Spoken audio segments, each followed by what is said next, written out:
دل نہیں چاہ رہا تھا پھر بھی اجازت دے دی، کیونکہ مولانا ادریس کاندلوی رحمۃ اللہ علیہ نے لکھا ہے کہ پیغمبر کا جو دل ہے نا وہ اس سے پہلے مرحلے پر مطمئن نہیں ہو رہا تھا ان سے، اور ہو سکتا ہے آپ نے کہیں پڑھا ہو یا سنا ہو، مولانا ادریس کاندلوی رحمۃ اللہ علیہ نے اپنی تفسیر میں لکھا ہے کہ پیغمبر کا دل اتنا کنجن ہوتا ہے کہ جب پیغمبر کے پاس کوئی شخص جھوٹ بولے نا، پیغمبر کو بو محسوس ہونے لگتی ہے کہ کچھ گڑبڑ ہے۔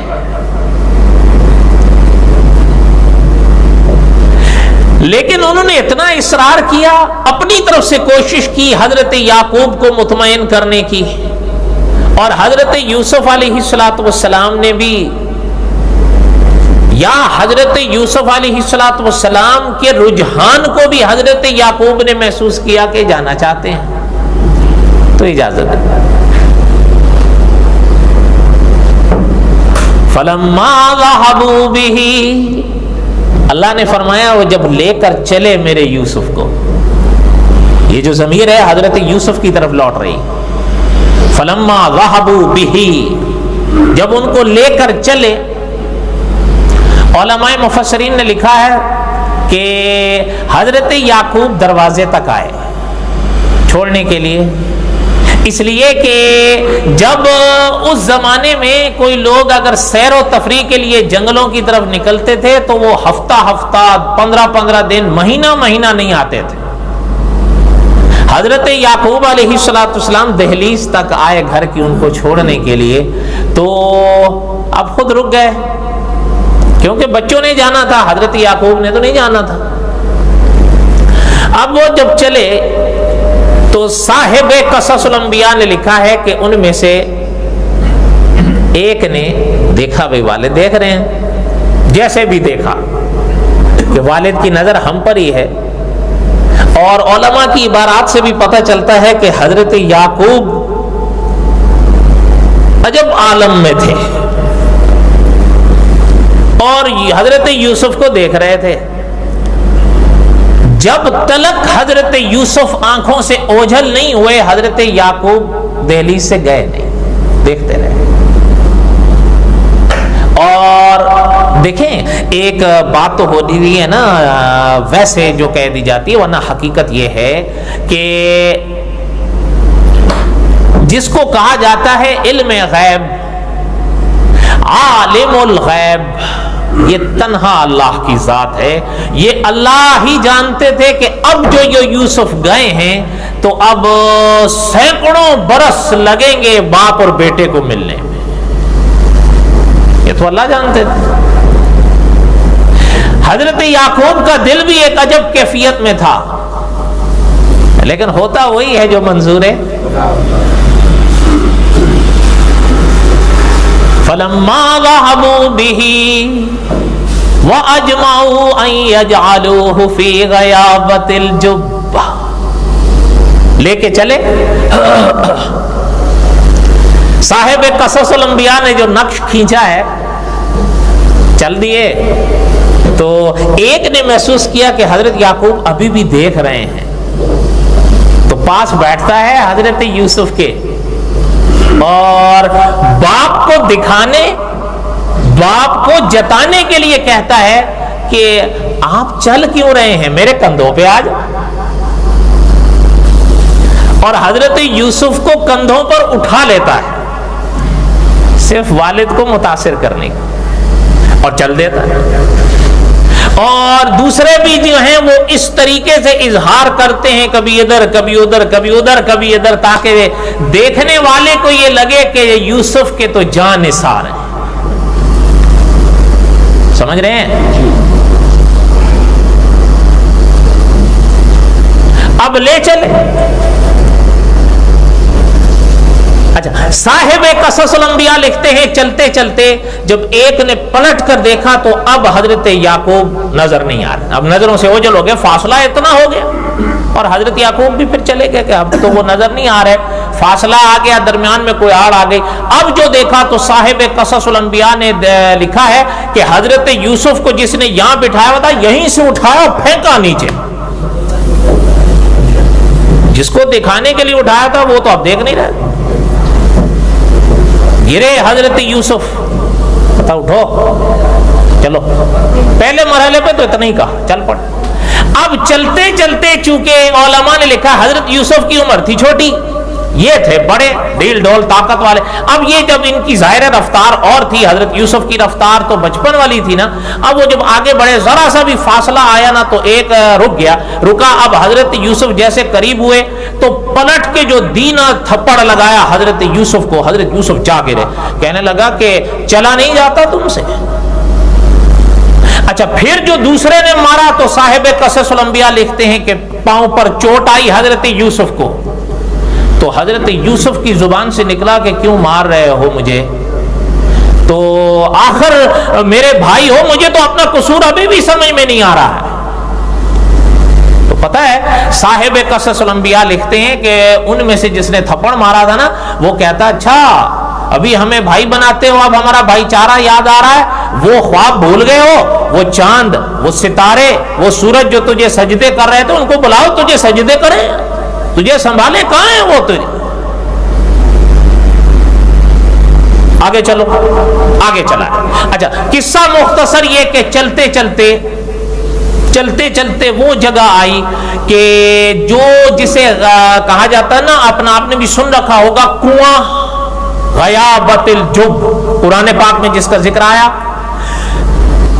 جتنی ضرورت ہوتی ہے قرآن اتنا بیان کر دیتا ہے، باقی کتابوں میں یہ تفصیلات ملتی ہے کہ یہ جو کنواں تھا جس کے پاس وہ حضرت یوسف کو لے کر گئے تھے، یہ کنواں ان علماء نے لکھا ہے کہ اردن، شام اور مصر، یہ تین لفظ ملتے ہیں کہ اس زمانے میں یہ اس پٹری میں آتا تھا۔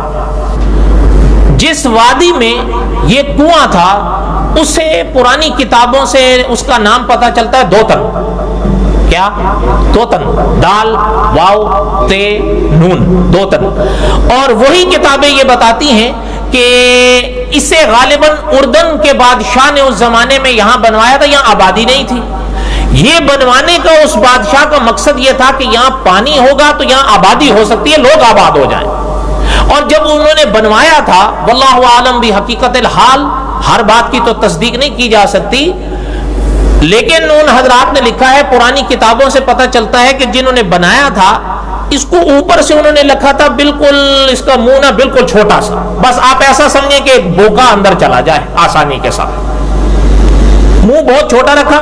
لیکن آگے لکھا ہے صاحب قصص الانبیاء نے کہ یہ اندر سے بہت بڑا تھا، بہت وسیع تھا، اتنا بڑا تھا کہ اندر باقاعدہ ایک لکڑی لگائی گئی تھی، اس کو ضرورت کے تحت کہ اگر کبھی پانی نیچے چلا جائے تو اس زمانے کے لوگ اس کے اندر اتر کر اس لکڑی پر کھڑے ہو کر اس کی صفائی کیا کرتے تھے۔ یہ اوپر سے بس ایسا ہی تھا جیسے بوکا اندر جائے، لیکن اندر سے بہت وسیع تھا، اس کنویں پر لے کر آئے۔ اور بھی بڑے، جیسے غالباً علامہ شبیر احمد عثمانی رحمۃ اللہ علیہ نے لکھا ہے، اور بھی کتابوں میں اس مرحلے پر بڑی عجیب و غریب باتیں ملتی ہیں، لیکن ظاہر ہے کہ اب وہ قرآن کریم تو ان کو بیان نہیں کرتا، نہ ہی احادیث طیبہ سے وہ پتہ چلتی ہیں، اللہ ہی بہتر جانے کتنی سچی ہیں کتنی برعکس ہیں، اور میرے حال میں ہمیں ان میں پڑھنے کی ضرورت بھی نہیں ہے۔ کیا خیال ہے؟ بولو۔ علماء نے لکھا ہے کہ اس کنویں کے پاس لے کر آئے اپنے بھائی کو، لے کر آئے، رسی سے باندھا۔ اب حضرت یوسف علیہ السلام دیکھ رہے ہیں، پوچھ رہے ہیں کیا کر رہے ہو میرے ساتھ؟ مار بھی رہے ہیں باندھ بھی رہے ہیں، لیکن جب رسی سے باندھنے لگے تو سب سے پہلے قمیص کو اتارا، کیونکہ یہ ان کو چاہیے تھی۔ کیوں چاہیے تھی؟ بولو، نہیں پتا؟